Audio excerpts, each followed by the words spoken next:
Greetings, beloved. Welcome to Selling the Word, episode 21. Thank you for always tuning in and joining me in this journey of transformation and journey of growth. God bless you as you stay tuned. Today, we'll be looking at a very important message, a message of advancement, a message that will help us advance from where we are today to the next level. It says, go forward, a message of transformation from Exodus 14:15. Thank you for joining. Thank you for tuning in. Enjoy this series. When the path ahead is swallowed by uncertainty and the past comes chasing with relentless force, fear whispers, there is no way out. But heaven speaks in moments like this. Why do you cry unto me? God asked Moses. Tell them to go forward. Excel in the Word, episode 21, a message of advancement. Exodus 14:15. Go forward. Go forward. Advance. The Israelites were at the crossroads. Behind them was a life of penury, a life of servitude, where they endured pain they couldn't go back to, regardless of how positive some certain things might be compared to their present circumstance.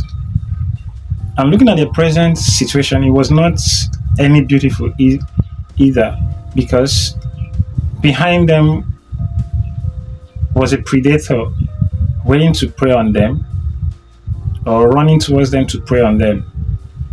In front of them was a Red Sea, a hurdle, a huge stumbling block to what they want to achieve, to where they want to get to. So they were at a crossroad in between two deadly enemies, and standing or waiting was not even an option either. So they had to be away. They had to go back, stay and get killed or fight, or go forward and get drowned. And amidst this, God said, go forward. Tell Israel to go forward. And today, some of us might be at a crossroads in life today. We might be in a situation where behind seems a bad decision. Going backwards seems a very bad decision or poor decision. Staying doesn't seem comfortable or convenient either. And going forward, there's a huge stumbling block preventing us from advancing. And today God is saying, I'm making a way through that Red Sea, and you're going to advance, you're going to go forward towards my promised destiny for you. So today you can call your name, Emmanuel, go forward. King, go forward. King, advance. All right, that we say in Jesus' name, amen. All right, of course, the background story to this, and especially that particular verse or scripture, Exodus 14:15, gives us 6 points to ponder. And we start with the very first one, which is that your past or your previous experience had some positive in it, and that your current circumstance doesn't seem really good either, or you're facing some certain challenges or difficulties in your current circumstance, doesn't really mean that you should go back to your past. Okay, let me use this example probably to help us understand what the point I'm trying to drive in. That adulthood comes with so much responsibilities and so much, it's as if there's so much there is certain things you can do as a child that you can't do as an adult. Doesn't mean that you should go back to the life an infant or infancy. You shouldn't go back to childhood, because there's so much liberty and almost everything you demand as a child you get. So that there are some negative positives in your past, there are some positives in your state of servitude or decline, doesn't mean that you shouldn't move forward. And that you're facing present challenges doesn't mean that you are not growing. You're actually advancing, right? So we must learn to let go of our past, let go of whatever the past had for us, including the positives or the things we think we've enjoyed in the past. and advance. Look beyond the present challenges, look beyond the hurdles ahead and advance. Then, secondly, the message of transformation. You can you can leave an environment, you can leave your state of servitude, you can leave the place where you were in the state of decline, which is a good or an important step.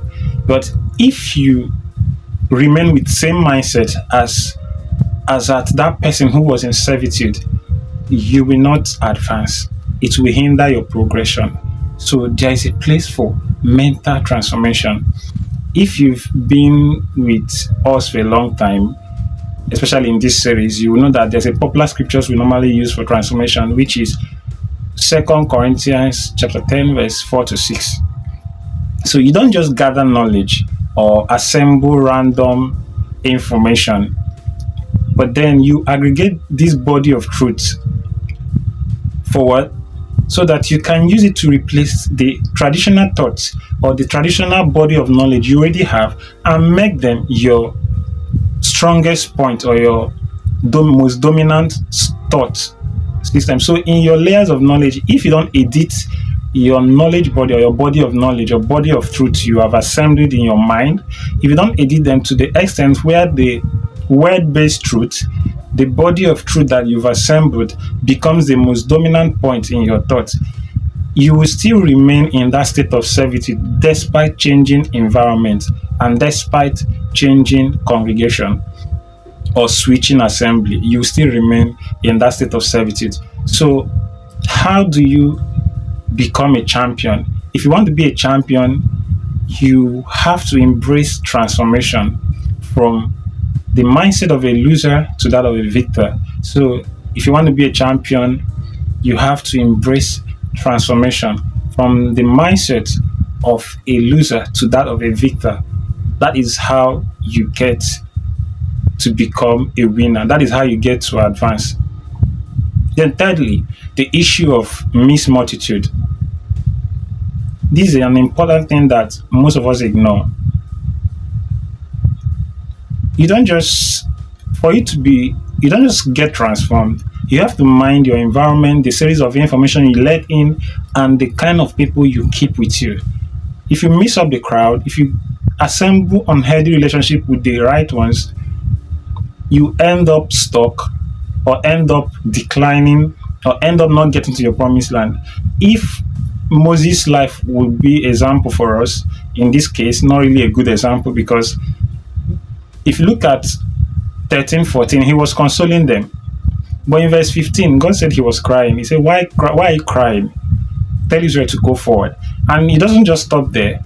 The same Moses, because of the mixed multitude and the complaint and murmuring of the Israelites, he missed the promised land. Yes, I know there are other things that we have to look at in that. But let's look at it from this angle. If not for the murmuring and complaints of these people, Moses would have struck for the water to come out the time he disobeyed God. And all of this whole missing the promised land won't have happened.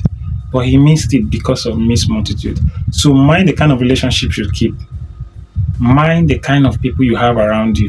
Yes, it's good to care and love people. You owe them love. You owe them to save them if you can. But amidst trying to save people or save others, save yourself. Guard your heart diligently. Guard your heart diligently. It's very important. Be selective of the kind of information you let in, the kind of environment you are in, and the kind of people you have around you. That's very important. So number 4 is the signs that you need to advance. What are the signs that you need to advance? When you are stagnant, when you're stuck, when you seem to not to move from point A to B, there's no movement at all, there's no improvement, you need to advance. The second sign is when you seem to be you're moving, but it's as if there's a circular pattern, there is a cyclic pattern or repetitive pattern over the years. Every single time you need to advance. When you seem not to improve in your thought system, in your decisions, it's as if you always make your present decisions are always like less or inferior to your past previous decisions and experiences. That means you need to advance. When it seems that your problems, you lack self-awareness and you lack awareness of your problems, and even when you know them, it's as if that you don't seem to get solutions to your problem, or you don't seem to you don't seem to make progressive attempts to solving those problems, and it stays there over the years. You need to advance. So the categories of people that need to advance, which is the fifth point, are those who are stagnant, those who are stuck, no improvement, no movement, those who are in chains, who are limited, they move around, but then it's as if there's a bar, or there's an extent to which they can move. That means they can't exceed a particular point. In my poem, The Beautiful Flowers Blossom, I use the imagery of a goat tied to a tree. He can actually move, but not to an extent. So if you are moving in motion, but you are not progressing beyond a particular point, you need to advance. So another category of people that need to advance are people who suffer near success syndrome. They see the promised land, but they don't just get there and they fall back and start afresh. You need to advance. Then the fourth person or category of people that need to advance are people who actually succeed, but it's as if whenever they get to win, whenever they get to succeed, they have this kind of, they're almost afraid because they know that what we follow it is a bad news or a sad news. That means to say that they get that financial exploit they get, but they know that they will still break down. There is as if their pain and problem is rescheduled for every single time they make it or get over the line. You need to advance, especially when it's repeatedly over and over. You need to advance. Okay, there's also these people that are moving ahead, they are advancing, they are going forward, but it's as if that their pace is too slow compared to the time they should have. And you know that the time you should have gotten what you're supposed to get. I'm not saying comparing yourself with others, but comparing to what you would have achieved over that time, it's as if the pace is too slow. Every single time you're moving too sluggish, like the snail movement. You need to advance, you need to go forward, you need to increase the pace.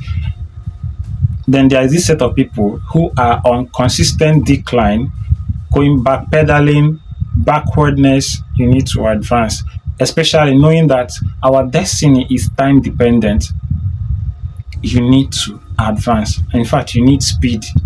Then the last one is, how do you now advance? That's the sixth point to ponder. How do we now advance? The first thing I would recommend is prayer, warfare, in terms of dealing with things that have held you back, and also not just warfare to against demons or all the rest, but remember what I said in 2 Corinthians 10, 4 to 6, contending with that mindset. So what I mean, in the place of prayer, you get transformed, you get transformation. So you need to be transformed in the place of prayer. You need to be connected to God to begin to let go of some certain mindset, certain traditional mindset that have held you down. Now, that brings us to the ministry of the Holy Spirit. He helps you heal the wounds that you've acquired over time, aggregated wounds over from toxic relationship, things that have held you back over the years. He helps you heal. There are some wounds that only the Holy Spirit can heal. So you need. Then the next one is word-based faith or scriptural faith. That means your faith needs to be based on the word of God. So you need to study, you need to learn, you need to study what the mind of God is for you, and from there your faith needs to spring up and it helps you advance. Then the next one is mentorship. It's very important. It goes in line with the word-based faith. Mentorship, or submitting to a teacher or a teaching priest. This helps you learn those areas that you have issues with, those areas of ignorance or half knowledge. It helps you overcome them. So whenever you notice darkness in any area, just submit, be humble, be teachable, learn from others who have gone through that, learn from those who are willing to teach, and overcome that area of darkness. A darkness or in any area of your life shows that you need a body of knowledge or a body of truth that will help you advance. most times. So the next one is wisdom of God. Of course, if you've heard me say this, or I'll say it again in case you've not heard me say it. If you motion towards the wrong direction is not advancing, I hope you know. So wisdom helps you make motion towards the right direction. So advancement is motion or progressive journey towards the right direction. So if you go backwards towards Egypt, towards the place of servitude, you are making movement, you are making, and you may say that is a progressive journey, but you are not advancing. So advancement is progressive. Advancement means that there is an accuracy, an element of accuracy in it, and efficiency. So this comes through the wisdom of the Holy Spirit. Of course, there's an area of impartation and anointing from and from graces or from men of God who can help you advance through their prayers.